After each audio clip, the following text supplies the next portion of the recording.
좋은 날입니다. 3월 30일 GT 묵상에 함께 하신 여러분 환영하고 축복합니다. 오늘은 고린도전서 15장 12절에서 19절 말씀으로 부활을 사모하는 신앙이란 제목으로 하나님 말씀 나누겠습니다.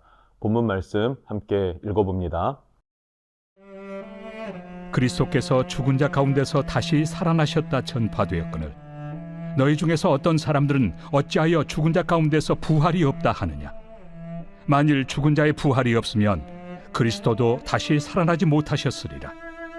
그리스도께서 만일 다시 살아나지 못하셨으면 우리가 전파하는 것도 헛것이요 또 너희 믿음도 헛것이며 또 우리가 하나님의 거짓 증인으로 발견되리니 우리가 하나님이 그리스도를 다시 살리셨다고 증언하였습니다. 만일 죽은 자가 다시 살아나는 일이 없으면 하나님이 그리스도를 다시 살리지 아니하셨으리라.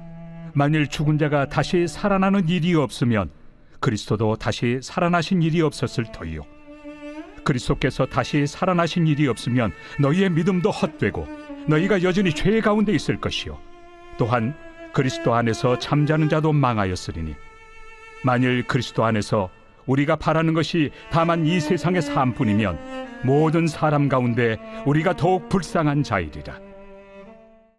우선 12절 말씀을 보면 부활을 부정하는 사람들에 대해서 기록하고 있습니다. 12절입니다. 그리스도께서 죽은 자 가운데서 다시 살아나셨다 전파되었거늘 너희 중에서 어떤 사람들은 어찌하여 죽은 자 가운데서 부활이 없다 하느냐. 아멘. 바울이 고린도에서 복음을 전했을 때에는 복음을 믿었습니다. 복음을 두 가지로 요약했을 때 사도 바울은 뭐라고 전했습니까? 어떤 복음을 전했다고 했습니까?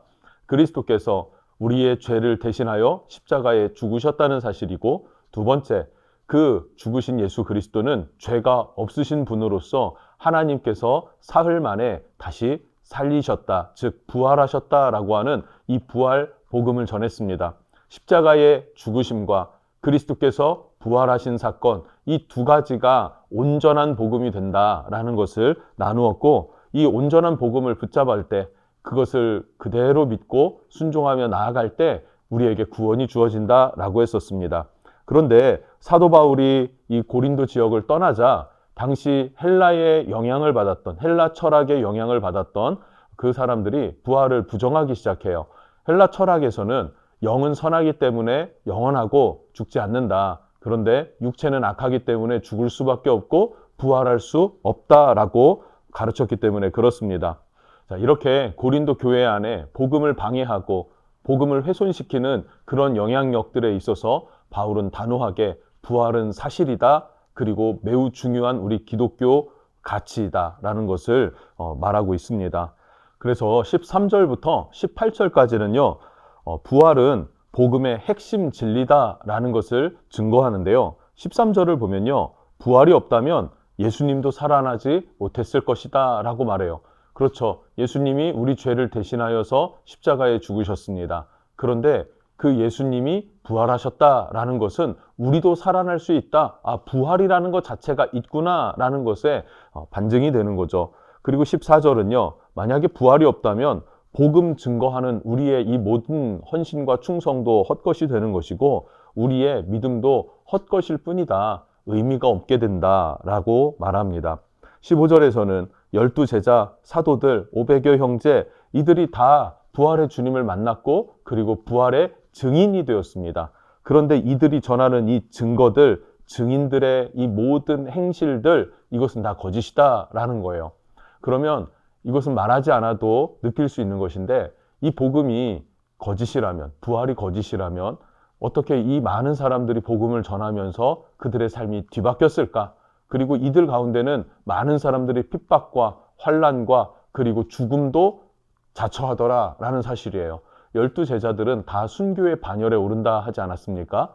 그렇게 자기의 목숨을 내던질 만큼 복음을 전할 수 있었던 이유, 그 가치는 어디에 있었는가? 그것은 영원한 부활에 있다라는 것을 반증하고 있는 것이죠.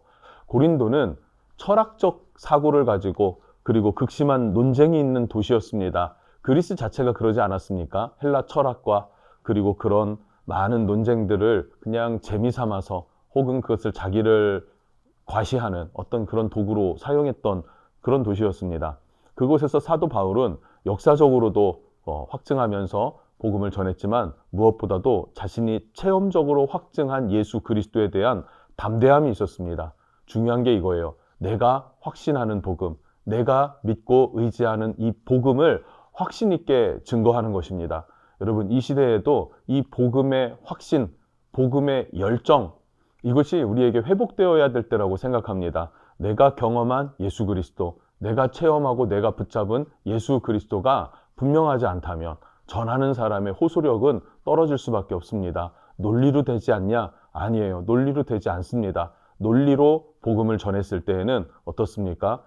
바울 스스로가 패배감을 느끼고 좌절감을 느끼고 그렇게 아덴에서 좌절감을 느끼면서 그 다음 도시로 이동한 곳이 고린도였습니다. 그래서 고린도에서는 절대 철학적인 논쟁거리로 복음을 전락시키지 않았고, 그리고 자신이 경험한 복음, 십자가에 죽으시고 내 죄를 사하신 예수 그리스도, 그뿐만 아니라 그분은 살아나셔서 부활의 첫 열매가 되시고 나의 소망이 되셨다. 나에게 영원한 생명을 주시는 그 분이 예수님이신다라는 것. 이 복음을 확신을 가지고 체험적인 신앙을 가지고 전했다라는 것이죠. 체험주의가 좋지 않습니다. 그런데 체험은 우리에게 중요합니다. 그리고 그 체험 가운데 더 중요한 것, 정말 중요한 것은 확신을 가지고 복음을 전할 줄 아는 그런 믿음의 사람들이 많아질 수 있었으면 좋겠습니다. 이어서 16절, 17절을 보면요. 그리스도의 부활이 거짓이라면 그러면 우리의 믿음도 헛되고, 그리고 우리는 여전히 죄 가운데 있기 때문에 하나님의 진노 아래 있는 상태이다 라는 거예요. 자, 부활이라는 것은 무엇입니까? 예수께서 죄값을 치르시고 그 죄값이 완전히 치루어졌을 때에, 죄수가 감옥에서 나올 때에 사망이 더 이상 예수 그리스도를 가둬둘 수 없어서 예수님을 놓칠 수밖에 없는 그 상황. 그래서 예수님은 사망에서 벗어나 생명의 부활로 우리에게 나타나신 것입니다. 이것은 바로 우리의 모든 죄가 완전히 씻어졌다, 완성되었다, 죄 사함이 완성되었다, 죄 씻음이 완성되었다, 또 다른 말로는 구원이 완성되었다. 자, 구원은 어디에서 완성된 것입니까? 십자가의 죽음으로 완성된 것이 아니라 죽으시고 3일 만에 부활하시면서 완성된 것입니다. 그래서 완전한 복음은 십자가의 죽으심과 부활까지 우리가 믿고 의지하고 따르는 것이라는 것을 사도 바울은 말하고 있죠. 자, 18절에 뭐라고 합니까? 순교한 형제들은 헛되이 죽은 것이 되지 않냐라고도 말하고 있어요. 이미 수많은 형제들이 예수를 증거하다가 순교당했습니다. 그런데 그 죽음이 부활이 없다면 헛된 것이 아니겠느냐라는 거죠. 부활이 있어도 되고 없어도 되는 것이 아니라 부활은 반드시 우리 기독교 신앙 안에 가장 중요한 자리에 있어야 하는 것이다 라는 것, 이것을 지금 증거하고 있는 것입니다. 자, 여러분, 우리가 생각해 볼 것이 있죠. 무엇이겠습니까? 나의 마음 중심에는 부활 신앙이 있는가? 나는 그 부활에 대한 소망이 어느 정도 열망으로, 확신으로 자리 잡고 있는가? 이것을 꼭 한번 돌아볼 수 있었으면 좋겠습니다. 자, 마지막 19절에서는요, 내세를 위해 사는 성도의 삶을 우리에게 권면하고 있습니다. 읽어봅니다. 만일 그리스도 안에서 우리가 바라는 것이 다만 이 세상의 삶뿐이면 모든 사람 가운데 우리가 더욱 불쌍한 자이리라. 아멘. 자, 우리의 삶은 이 땅에서의 삶이 전부가 아니다. 이 땅에서의 삶이 전부가 아니라 부활 후에는 영원한 나라에서 영원한 삶이 있지 않는가? 그래서 지금 우리는 그 영원한 나라에서의 영원한 삶을 위해서 살아가고 있다.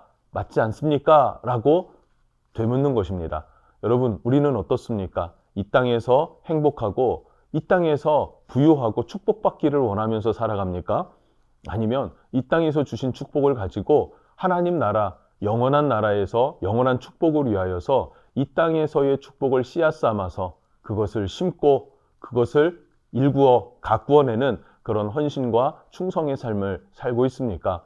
진정한 부활의 성도라면은 땅의 것을 구하지 않고 하늘의 것을 구하게 된다. 영원한 나라를 위해서 살아가게 된다라는 것을 말하고 있어요.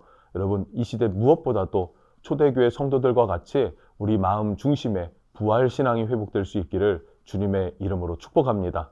기도하겠습니다. 하나님, 우리가 이 땅을 살아갈 때 땅의 것이 아니라 하늘의 것을, 영원한 것을 추구하며 살아가는 지혜로운 성도로 이끌어 주시기를 구합니다.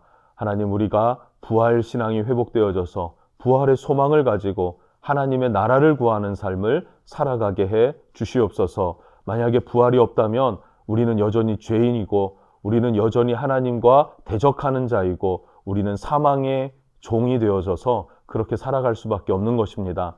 그러나 우리에게 부활을 주셨기 때문에 우리는 살아날 수 있고, 그리고 다시 살아날 때에는 하나님 나라에서 다시 하나님의 자녀의 권세가 회복되어지고 하나님 그 새로운 신분을 가지고 하나님과 함께하게 될 것입니다. 하나님, 이 믿음이 우리의 신앙 중심에 온전하게 뿌리내릴 수 있도록 축복해 주옵소서. 예수님의 이름으로 기도합니다. 아멘.